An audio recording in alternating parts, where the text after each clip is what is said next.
I'm saying? Before rapper Too Rare would secure himself a big bag as one of hip-hop's hottest new rappers, he was born Naseem Young on August 12, 2000 in the city of brotherly love, Philadelphia, Pennsylvania. Tell us what it's like growing up over there, though. The typical Philly shit, drill shit, you know, trap and shit. Growing up on the rough streets of North Philly, Naseem found himself exposed to the rough side of the city up close and personal. While witnessing robberies and shootings, Naseem did what he could to avoid the perils of the streets, and wound up earning a reputation for himself through different means. First, Naseem turned heads with his remarkable talent for dancing, and it wasn't a skill that he kept hidden. He not only uploaded videos online of himself doing the Wu-Tang, an energetic dance that originated in his hometown, he even headed over to his neighborhood skating rink on the weekend to showcase his skills in public. Eventually, however, Naseem would gravitate more and more towards football, dedicating as much of his free time as he could towards getting better at the sport in hopes of going pro one day. In fact, before long, he was ranked in the top 10 in all of Philly as a wide receiver at Lincoln High School. But me, I always knew, like, if I just dedicate myself to it, it's on.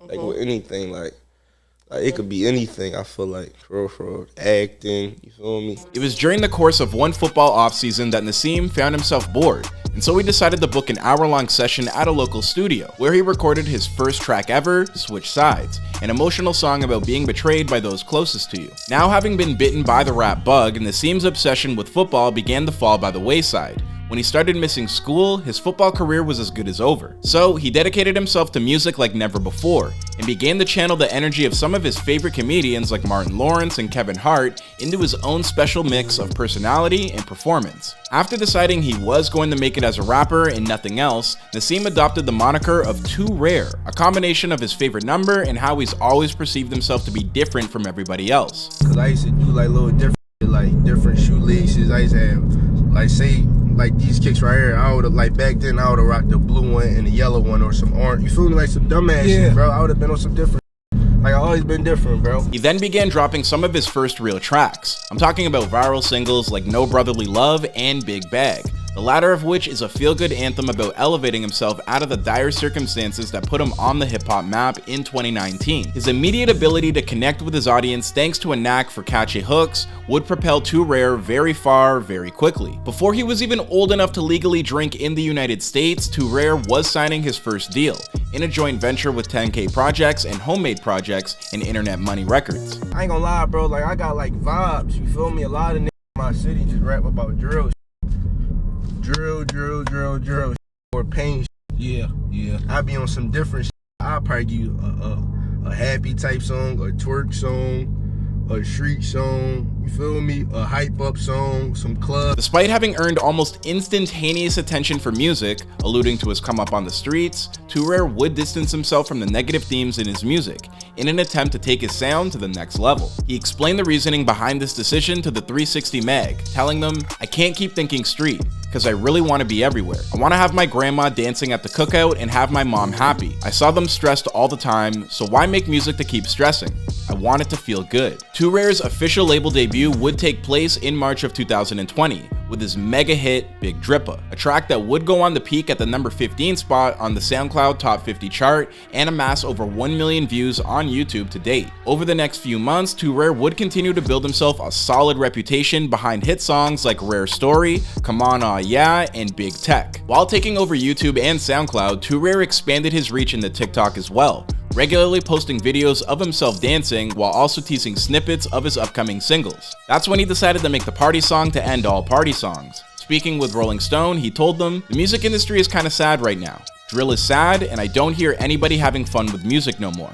That's how I grew up in music." Looking to channel the spirit of early 2000 R&B hits from artists like Sean Kingston, Too Rare came up with a new track titled Cupid Remix in January of 2022. This full-throttle track sounds like somebody took the original 1996 version of the song by the R&B group 112 and stuffed it into a cannon and then fired it at the stars. And guess what? Too Rare's shoutouts on the track to an array of superstar athletes like everybody from Barry Bonds to Giannis Antetokounmpo had this baby shooting up the TikTok popularity charts. And soon enough, Too Rare was fielding calls from major labels and artists, people like Chief Keef, who wanted to jump on his remix after hearing Too Rare's earlier song, Big Tech. With the breakthrough success of Cupid Remix, Too Rare plans to churn out further party anthems, but the trick is, in these types of situations, of course, obtaining the clearance of the original song. So you're gonna like stay away from samples? No.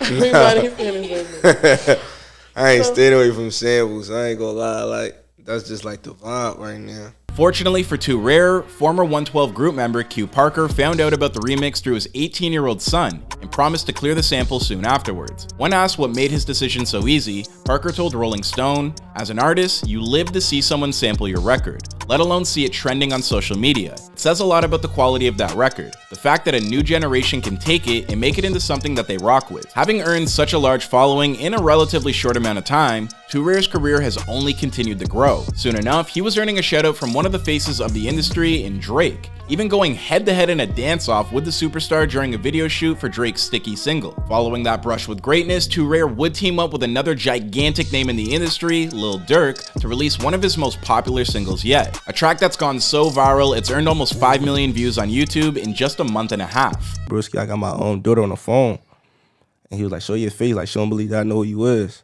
I show my face, I'm like, yo, she started smiling and shit. I'm like, damn, like what the fuck, she don't know who our pop is for real. But after that, I'm like, hey bro, like how much you want to really out on the joint? He was like, send me that shit right now, I'm in the lab.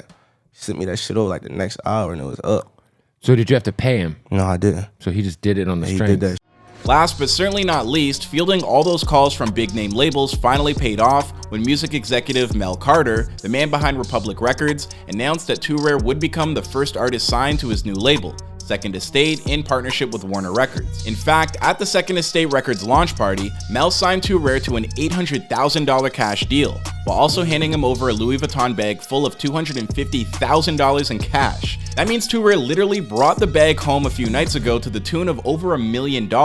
According to Mel, talent development is going to be a major part of this new label, and Too Rare will be an excellent poster child for what they're capable of doing when it comes to supporting new and promising young artists. This is especially good to hear because I feel like artist development is something that almost doesn't exist these days, so shout out to this label. But as for where Too Rare's career will head next, well, I think you already know what I'm gonna say. We're just gonna have to wait and see. I mean, after all, this has been before they were famous. But before you head out, just ask yourselves this question. Would you rather make a killing off sampling other artists' music, or just a decent living off crafting tracks that are wholly your own? Let me know your answers in the comment section down below. Otherwise, don't forget to like, subscribe, and turn on your notifications to make sure that you never miss a new episode. My name is Clyde Smith, and I'll see you guys in another episode.